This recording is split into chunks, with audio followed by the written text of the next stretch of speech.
Hey everyone, my name is Gunther and welcome back to another episode of Ottawa Zoo and our redevelopment series where we're taking our reindeer habitat by popular demand from something like this to something much better like this. And that's a huge improvement and I'm really excited about this episode.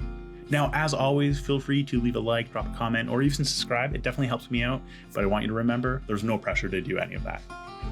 Now, I'm really excited about this redevelopment series. And honestly, it's because when we first started building, and it really hit me with this reindeer habitat, these habitats were rough looking, like really rough, really very junior looking. And that makes sense, very junior playing at this game. But look where we're at now. And a lot of this actually comes from your feedback and your help and the community's help and feedback. And I think it goes to show sometimes all you need is a little bit of patience and a lot of help to make some pretty amazing habitat builds. Now, if you're new to playing Planet Zoo, I want you to know that it's going to be a journey. It's going to be really rough sometimes. I think you're going to build things you're not going to be happy with it. And that's totally cool. Everybody goes through that. Nobody is perfect at this game, and you can only learn new techniques and new skills. I hope this series is helping to teach you guys some new skills, and you can also join in and help build these new habitats yourself. So if you find that you want to try something out, or if you want some feedback or anything like that, feel free to join our community or in the comments below or anything like that. Share your thoughts, share your journey and your stories as well, because I think everybody can learn from everybody when it comes to playing Planet Zoo. Now, for this reindeer habitat, I actually went a little rogue from my normal building status. So normally I'll build the habitat barrier first, and then I'll kind of work inwards from there. But in this case, I'm actually going to build all of our buildings first. I think part of that is key because we're dealing with some hoof stock. So we need barn style buildings. And I think I learned my lesson from our bison habitat, which is you don't need something that's really huge. You just need to make a habitat that's going to look really nice, that you're really happy with. And it doesn't have to be this huge, extravagant size. So with that being said, it started off with this barn and our initial viewing stage. So there's no sunshade in this episode. I'm going to let you guys know that right now, but there is a viewing station. Now, from a style perspective, really wanted to use a lot of the Arctic pieces. We're dealing with an Arctic animal, so the reindeer, they're actually found across the northern top or the northern hemisphere of the globe. So we're talking like Canada, Norway, as far as Siberia. So this makes sense. Caribou are everywhere, and felt that this architecture would fit really nice. So started off with this barn style feature, and then of course our viewing station, and I mixed in a little bit of dry stone, very similar to what we were doing with our skunk habitat, because I actually like the way that looks. But I also used the Arctic wall pieces, and I like how rugged they look. I think it fits the entire theme of the build. And that's really cool. And that's part of the joy of building Planet Zoo, is you have all these different parts to play with, and sometimes you'll be amazed with the amount of parts you don't even know exist. And that will always be the case, even for me. I find that every episode when I try to build something, I'll always find or discover something a little different. And I'm really excited about that. Now, with our buildings finally created, it was time for us to work on some foliage. And you can see a few things happened off screen. We built a mountain and we built a small lake. The lake is going to disappear. You're going to see that move. But the mountain it's kind of important. And my thought process behind this is to create this blocker for a line of sight to the rest of the map. And you can kind of see in the back this huge hill that's slanting upwards. I'm not a fan of building on hills like this. I prefer to build on flat areas. So I did some pretty aggressive terraforming here to create a flat pad for us to work on. But in order to kind of keep this idea that we are in a hillier area, we are a little bit higher than the rest of the zoo, it means that this mountain makes perfect sense. So not as maybe aggressive as our bison habitat. It's not as large or anything like that. It's still pretty cool. And I loved using these different foliage pieces, especially these purple flowers. And it just adds a little bit of color and everything like that. And it looks quite good.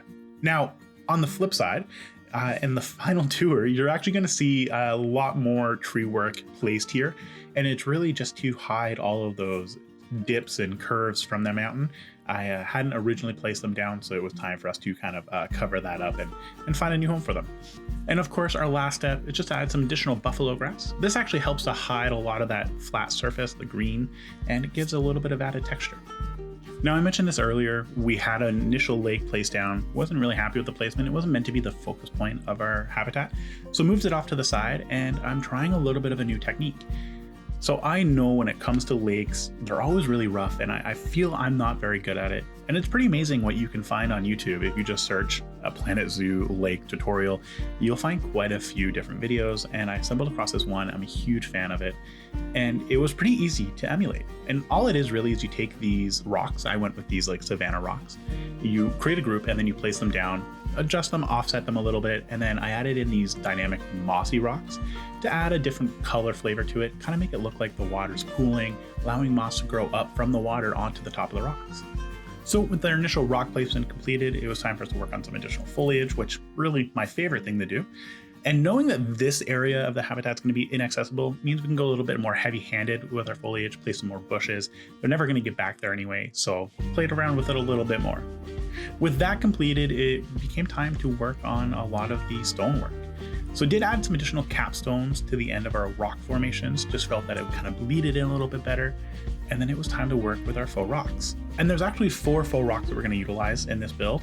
And these ones are not ones I've ever actually normally used in the past, which specifically are these flat rocks. And it's shocking how easy it is to utilize them, and they added some additional texture. So I encourage you guys to play around with them because this added a little bit of extra flavor to it, and I love the way it looked. Now, initially I tried to layer on a lot of the terrain painting to kind of give this like mixed use dirt grass transition to our lake. Didn't really work out. And I will say one of our Discord members, Claby, huge help. He kind of gave me some feedback, and he was watching me build a little bit, and he let me know what to do. And I gotta say the finished product looks significantly better. So you're gonna see that during the tour, and I'm really excited about that. Now, I also learned my lesson from our last few habitat builds, which is place all of your enrichment items before you start terraforming, adding in a lot of extra foliage, because it's just going to make your life a lot easier.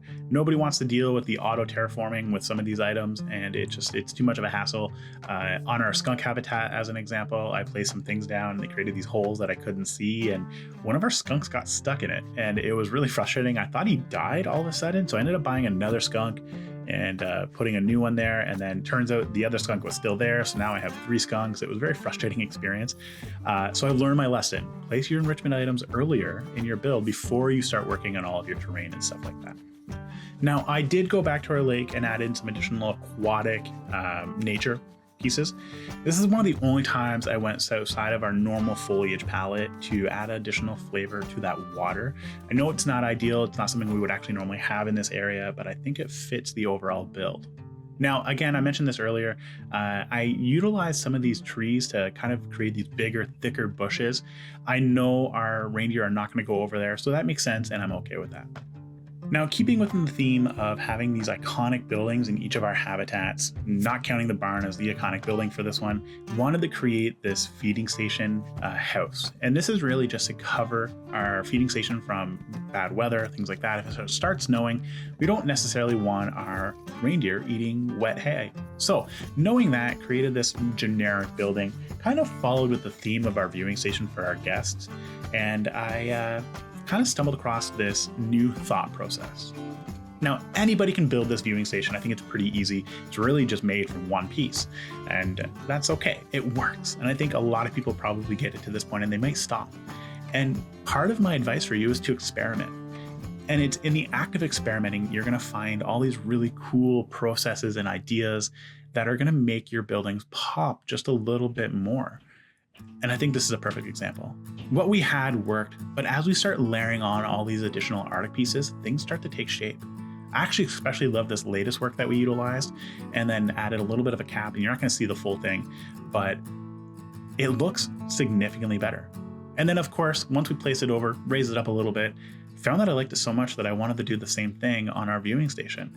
And this is what takes something from very basic to something next level. It's playing around with all of these different pieces and layering them on top of it creates these iconic structures that truly make it feel unique and interesting. So if there's one thing you take away from this video, it's the encouragement to experiment with different pieces. This is what's going to create these iconic building pieces for you, these iconic structures that are going to look amazing. Your habitats are going to pop, and it's okay to experiment and make things that are unique and new. It's part of the joy of playing Planet Zoo. So in the theme of experimenting, added some additional pieces like these little capstones on the bottom of our posts, and these just added a little bit of additional flavor to the entire build. Now, I want to talk a little bit about foliage here. And this tip actually comes from Kate Plays, who's a member of our community. She actually has her own YouTube account. I'm going to put a link in the pinned comment below. I truly encourage you guys to check out her content. It's pretty awesome. But I was struggling with the foliage in this overall build. I found that it just wasn't really working out. She had this idea that, sometimes it's not about creating a bunch of different foliage pieces. It's about just utilizing it in a unique way. So I totally encourage you guys to go take a look at her video. She really helped me out with this build and creating something that looks so much better than what I originally had. And I can't thank her enough for that advice. Now, the last build of our speed build before we get to our tour is more of this education board. Now, I'm not going to take credit for this education board. I actually saw an image of it in the workshop, but instead of downloading it, I wanted to try to build it myself. Sometimes you just need that extra inspiration. So I'm not going to take credit for this. This belongs to somebody else, but the build itself belongs to me, and I think I maybe put my own little flavor on it. So I encourage you again, if you want some ideas or if you want to learn how to build new things, go to the workshop, take an item apart, learn from it, and then adapt. This part of the joy of playing Planet Zoo is all of these amazing communities that build all these amazing things. And while it may not be your idea, the fact that you built it will bring you joy like no other. So enjoy the time that you have with Planet Zoo, build what you want to do, learn from others, and just in general, have fun. So we've reached the end of our speed build. Now we are going to have a live tour, but if you choose to stop watching the video here, I'm totally cool with that. Leave a comment below, let me know what your favorite part of the build was, or provide some advice, some feedback on how I can improve, or maybe others can improve as well. I just want to say thank you so much for those who have watched so far, and I look forward to showing you the rest of the build in our live tour.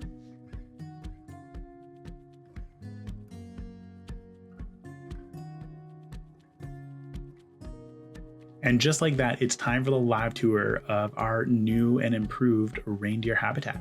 But before we get there, we have our Arctic Point sign. This is really rough. Let me know if you guys would actually like to see a video of me rebuilding this. It'd be a very quick build, video, to be honest, because it would just really be this and maybe some additional signage work somewhere else. But yeah, let me know in the comments below. This would be really cool to build. But if not, I can always build it on the side and show you guys a finished product. But as we walk up to our new reindeer habitat, I did poll the Discord and I think I've come up with a name for it. It's actually recommended as Reindeer Roundup. And I love the way that sounds. The double R's are always something that works out. And this is going to be the new name of our new habitat. Now, before we get into the habitat itself, we have our little education sign. And again, I'm not going to take credit for the idea of this education sign. Again, I saw it on the workshop, but I love the way it works. And I love the use of like this ship hull, this broken ship hull. Not really sure how I would have ever used this piece before, but I think this is a perfect use of that architecture piece. Now we have a perfect image of all three of our reindeer. We have Marjut, Marty, and Auntie, who are all related. Auntie is the offspring of Marjut and Marty, and I think that is just absolutely perfect. I did not pick their names; they're auto-generated, and the fact that Marty and Auntie are just so similar is just like, it's just amazing. Now we have our habitat itself, and again, I want to give a shout out to Kate Plays and Clavey. So Kate Plays has her own channel. I'm going to put it again, pinned comment below with a link to her YouTube channel. Totally encourage you guys to check her out. She has amazing ideas, and she's done some really cool little tutorials and stuff like that. So I definitely encourage you guys to check out her videos. They are a huge help, and she has helped me build this, and I could not have done it without her, and Clavey for that matter as well. And it was really cool because we were kind of on Discord, we were talking about something else, another game, and then I just brought up that I was kind of frustrated with like the terrain paint tools and stuff like that, and we hopped onto like a little stream, and she kind of walked me through and let me know and gave me some tips and tricks, and they are fantastic. So again, thank you so much to both of you for all of the support. Now we do have our little feeding hut right here. I'm a little concerned now that I look at it that the keeper may not be able to get to it. So I'm gonna have to take a quick look and make sure that that's possible for him to get to. We might have to do a little bit of surgery on the side just to make it work, but that's okay. We also have our viewing station. So over on the left-hand side or right-hand side, my goodness, we have all of our sight lines blocked with all this heavy foliage. It's dense forest. And then we get to our viewing station, which is really cool. And as an Easter egg, we have like a little bird's nest at the very top here. I did download that from the workshop as well, because I didn't really know how to build a bird's nest. I had an idea and never really thought that all it would be the African basket upside down. or not upside down. No, the African basket, and it makes a perfect bird's nest. I love it. So we have our viewing station into our habitat, and then of course behind us we have this grand view of the rest of the zoo. So this would be kind of where you would come, sit down, kind of enjoy the views, things like that. And we may add in, I really do want to add in another habitat right here. It's going to be for a smaller North American animal. I'm not really sure what I would put here, maybe like a raccoon, mix it with something else. Who knows? But this is the idea that I'm going with. Now, I did add a little bit of foliage and more to just get an idea of what we would want to look like, but I kind of stopped it there because we have a lot of work ahead of ourselves. As you can tell, we have a pretty drastic change in elevation here, so we would have to kind of terraform a little bit. But once we kind of get it where we need it to go, I think we'll continue our Arctic expansion as well. Now, of course, we have our lake view, and I do love the way the lake looks from here, all the flowers and stuff like that, the reeds and whatnot, which are the only pieces that aren't supposed to belong in here. And you just dived right in. That was not by design. But we have our staff area. So the way it works is we have like this little gate that we walk through. The idea behind it being obviously we just want to make sure that our nobody can kind of get through here. And then I bordered the side with some additional foliage. This just helps to hide the overall area. Ideally, I'm probably going to go through and fix this up a little bit more. I would love to see a null path for a staff path. Maybe it exists. Maybe there's a way to do it. I know you could probably utilize some barriers and stuff like that. And ignore this really crazy looking what's the word I'm looking for? Stairs. It's a byproduct of the fact that we have such a huge change in elevation to get to the other habitats. But we're going to fix that in future episodes. But our backstage of our habitat, we have some hay, which is really funny because our Discord was talking about hay the other day, and I managed to grab one of the links to one of the builds, and I utilize that for our hay bales. And then I also downloaded this from the workshop as well, which is just like a bank of lockers, a whiteboard, and a corkboard for some details, things like that, maybe feeding plans or any health concerns or whatnot. Now, as we turn around, we have our backstage area. So this is going to go into their little shelter. And I utilized the glass with some of the metal banding pieces from the Twilight Pack. And the idea behind it is that the glass is meant to be like kind of like shatterproof. Caribou or reindeer, they shed their antlers every year, and how they do that, it's quite graphic, but what they do is they rub their antlers on anything to kind of shed them. And I would be terrified of them shedding it or trying to rub it against the glass or maybe like the lip of wood right here. So in order to prevent that from happening and damaging the glass and getting like shards of glass all in the bedding, added these bandings. So the idea behind it is it's very structurally sound, and then if any of the glass cracks, it would be easy to replace that one piece. So that was the idea. Now, of course, we have 2 ground feeding stations with a little kind of like structure on top of it, which is really just, funnily enough, made from the African picnic table umbrella. So just a few of those layered on top of it.